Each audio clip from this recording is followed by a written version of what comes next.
Welcome to Shashi TV. నేను మీ Pawan. So గత కొద్ది రోజులుగా తెలంగాణ రాజకీయాల్లో అయితే విశిష్టమైన మార్పులు చేకొనుకుంటున్నాయి.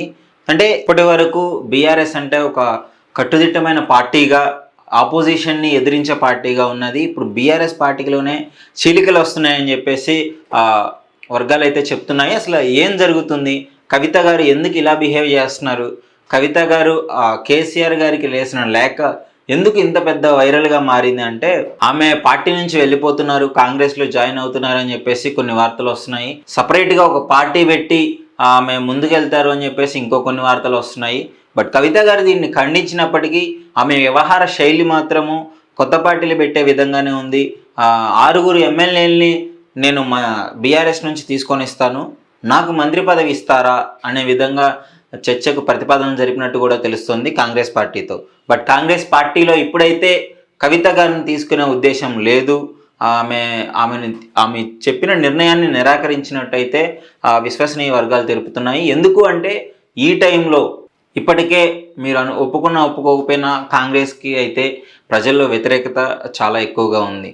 వాళ్ళు ఇచ్చిన 6 హామీలు అది అంటే పూర్తిగా అమలు చేయలేకపోవడంలో పాటు ఉద్యోగాలు వీటి పరంగా యూత్ చాలా కోపంగా ఉన్నారు. సో ఈ టైంలో బీఆర్ఎస్ నుంచి మనం వీళ్ళని తీసుకున్నట్టయితే ఇంకా మనకి బ్యాడ్ నేమ్ వస్తుంది, పార్టీకి చెడ్డ పేరు వస్తుంది.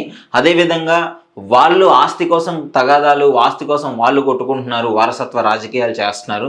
ఇప్పుడు మనం వీళ్ళని తీసుకున్నట్టయితే మనం కూడా అదే కోణంలో ఉండాల్సి వస్తుంది అని చెప్పేసి కాంగ్రెస్ పార్టీలో డిస్కషన్ చేసుకొని దీన్ని తిరస్కరించినట్టయితే తెలుస్తుంది. సో ఈ తర్వాత కవిత గారైతే నాకు ఇలాంటి ఆలోచన లేదు అని చెప్పేసి పైకి మీడియాలో చెప్పినట్టయితే తెలుస్తుంది. ఒకవేళ వాళ్ళు ఒప్పుకున్నట్లయితే కవిత గారు డెఫినెట్లీ వెళ్తారు, వాళ్ళకి 6 ఎమ్మెల్యేలని కవిత గారికి సపోర్ట్గా ఉన్నారు అనే విషయం అయితే ఇక్కడ అర్థమవుతుంది.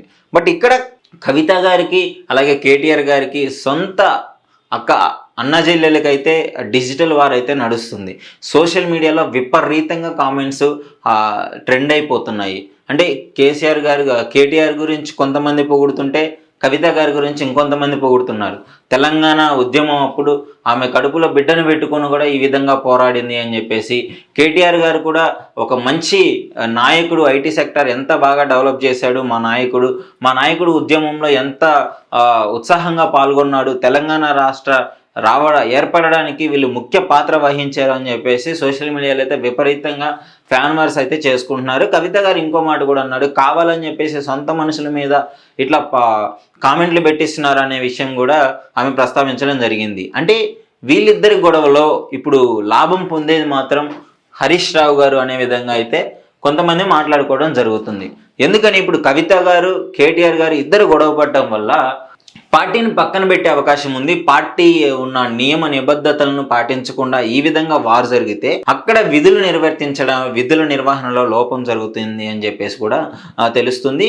అది కాకుండా కేసీఆర్ గారిని 4 సార్లు భేటీ అవ్వడము, హరీష్ రావు గారు ప్రతిసారి ఫామ్ హౌస్లో ఇట్లా మీట్ అవ్వడం జరుగుతుంది. అసలు ఎందుకు ఈ విధంగా కలవడం జరుగుతుంది? హరీష్ రావు గారికి ఏమన్నా మంచి పదవి అప్పచెప్పే అవకాశం ఉందంటారా? సో కేటీఆర్ కవిత గొడవల వల్ల లబ్ధి పొందేది హరీష్ రావు అనే విధంగా కూడా చర్చనీయాంశం అయింది.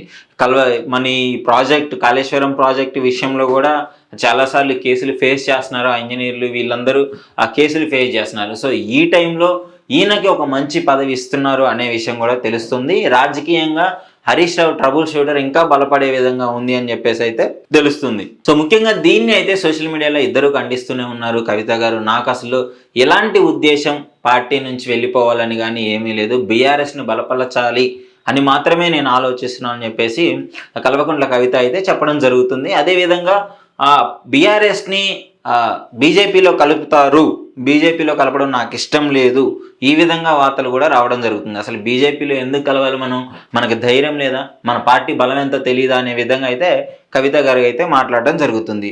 అసలు ఏం జరుగుతుందో చూడాలి. మరి ఇంతవరకు ఆంధ్ర రాజకీయాలనే చూసాము, అక్కడ బ్రదర్ అండ్ సిస్టర్ కొట్లాట అయితే క్లియర్గా మనం చూసాము. అక్కడ జగన్ గారు, షర్మిల గారు, ఇప్పుడు జగన్ గారు ప్రాంతీయ పార్టీలో ఉండి ఒక కొత్త పార్టీ పెట్టి మంచి విజయం సాధించారు. సో ఆ తర్వాత వాళ్ళ చెల్లి కాంగ్రెస్లోకి పోవడం జరిగింది.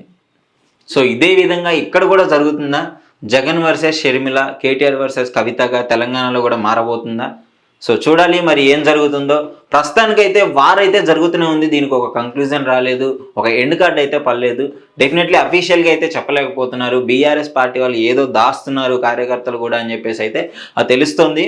నిజంగానే ఒకవేళ ఆంధ్రాలో వచ్చే పరిస్థితులు ఇక్కడ తెలంగాణలో వచ్చాయంటే బీఆర్ఎస్ డెఫినెట్లీ బలహీనపడుతుంది అనుకోవడంలో సందేహమే లేదు. ఎందుకంటే కవిత గారు ఒక మంచి పిల్లర్ బీఆర్ఎస్కి, అదేవిధంగా కేటీఆర్ గారు కూడా. ఇప్పుడు వీళ్ళిద్దరు విడిపోవడం జరిగిందంటే పార్టీలో చీలికలు వస్తాయి. ఇది అపోజిషన్ పార్టీకి, అంటే ఇప్పుడు అధికారంలోనే ఉందనుకోండి, సో అధికార పార్టీకి మరింత బలం చేకూర్చే విధంగా ఉంటుందని చెప్పేసి అయితే నేను అనుకుంటున్నాను. సో అసలు మీరేమనుకుంటున్నారు? నిజంగానే ఆంధ్రాలో జగన్ వర్సెస్ షర్మిల లాగా ఇక్కడ కేటీఆర్ వర్సెస్ కవిత లాగా మారబోతుందా? మీ అభిప్రాయాన్ని అయితే కామెంట్ రూపంలో తెలియజేయండి. Thank you.